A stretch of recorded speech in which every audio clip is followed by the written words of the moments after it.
Paolo Avellino, personal na hinamon si Sian Lim.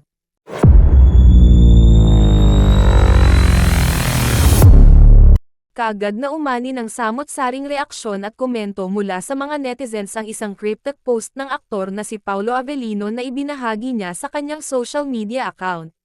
May naghinalang tila ito ang sagot ni Paolo Avellino sa mga isinisiwalat ni Sian Lim patungkol sa nakaraan nila ni Kim Chiu.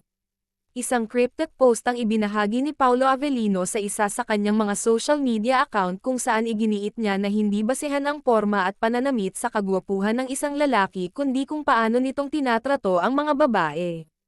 Kaagad namang naghinala ang maraming mga netizens na ang pinapatungkulan ni Paolo Avellino ay ang ex-boyfriend ni Kim Chiu na si Sian Lim. Hindi naman kasi lingid sa kaalaman ng nakakarami na nag-iingay ngayon si Sian Lim at tila binabahiran pa ng pangalan ng aktres sa kanilang paghihiwalay. Nagbigay na ng pahayag si Kim Chiu kung saan hiniling niya kay Sian Lim na mag-iwan ng respeto sa isa't isa at manahimik na lamang. Ipinunto pa noon ng aktres sa kanyang pahayag na hindi naman mapag-uusapan muli ang kanilang isyo kung walang magbubukas ng paksa patungkol rito.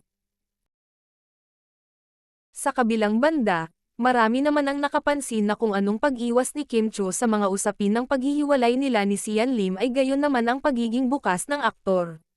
Komento tuloy ng marami na tila nabaliktad pa umano ang sitwasyon, sino pa ang lalaki ay ito ang nag-iingay ay tila hindi mapabayaan na lamang ang mga bashers dahil lilipas rin ang lahat.